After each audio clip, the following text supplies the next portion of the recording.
This is going to be a little video about the people involved with or mentioned in the sheet music for Where the Red, Red Roses Grow. And first, I would like to confess that I am not an expert on Tin Pan Alley or that time period, but I do like to look things up and learn about it.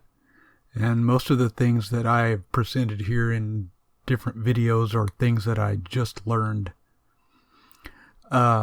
So, first of all, I had heard of Billy Rose. His name was the only one here that I was somewhat familiar with. He was a lyricist, but some people accused him of not being a real lyricist, but just having his name added to songs in order to better promote them. A few of his more famous songs that he's credited with are Tonight You Belong to Me, Me and My Shadow, and It's Only a Paper Moon. And, you know, I've heard all those songs, and I'm sure everyone here probably has heard all those songs.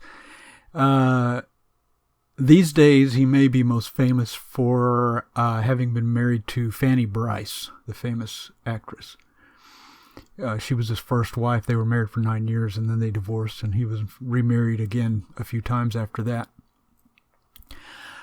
He was mainly a very successful organizer and financer of various plays and musicals, operas, and concerts, that kind of thing. And he was very good at it. He became very wealthy. When he died in 1966, his net worth was around $42 million in 1966 dollars, which would be the equivalent roughly of $250 million now, something like that. He didn't have any children. He did have two sisters, but he had disowned them both. So he didn't have any heirs when he died. And he willed his entire fortune to create a foundation called the Billy Rose Foundation, which supports the arts and education. And I read that apparently in his younger years he was a very good athlete. His specialty was short dashes like the 50-yard dash, the 100-yard dash, that kind of thing. And he was also apparently a good swimmer because he was inducted into the International Swimming Hall of Fame.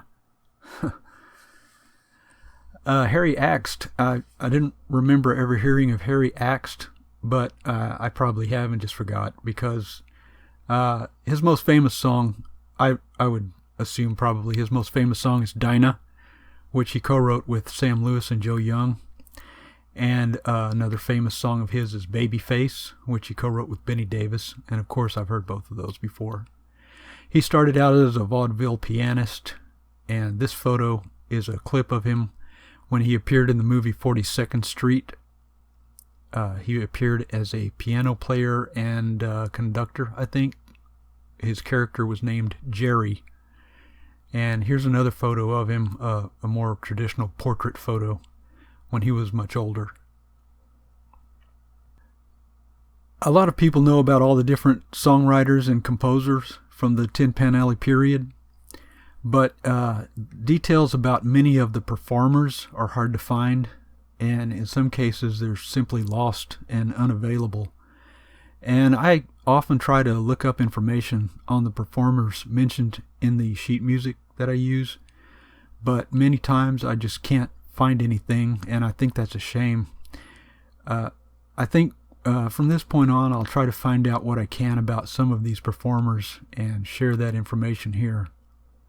So we go to George Lipscholz. Lipscholz, hard word to say. The only photo I could find of him is the one on the cover of the music. He was a violinist, not a singer, so that means that he must have recorded an instrumental version of this song. I couldn't find it, but I did find some other recordings of his at archive.org. His playing is very expressive, comparable to the human voice. He has 30 credits at the Internet Movie Database as the musical director in various musical movies during the early 1930s. But the thing that really intrigued me about his photo is the caption down there at the bottom that says, "The American Chrysler."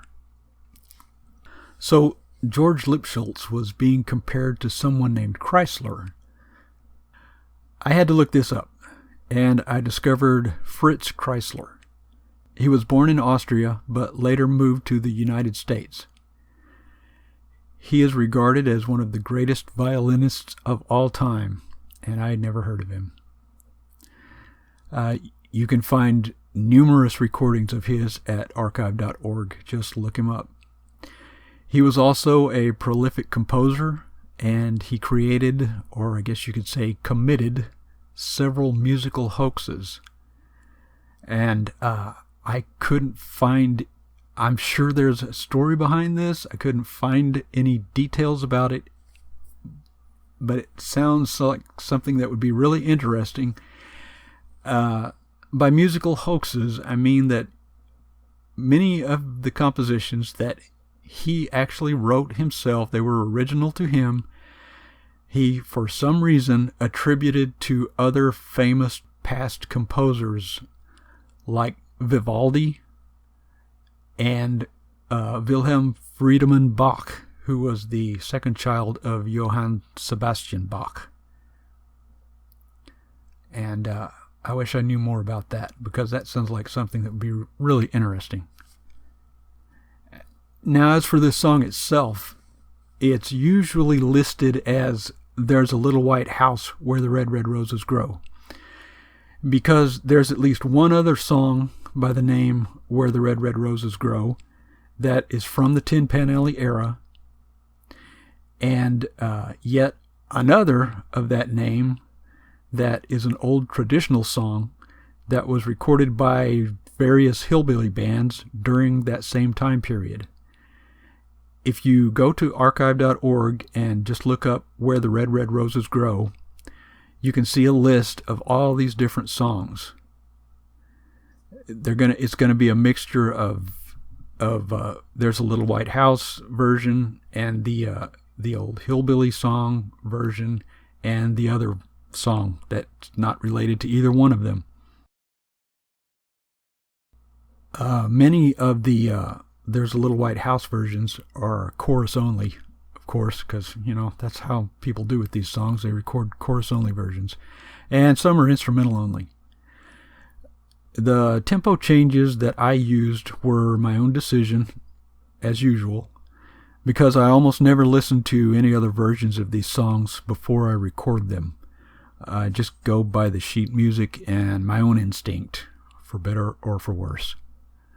I did listen to some of the recordings after I made mine, and I found that some were very peppy and up-tempo, while others were slower, so I guess the way I did it was okay.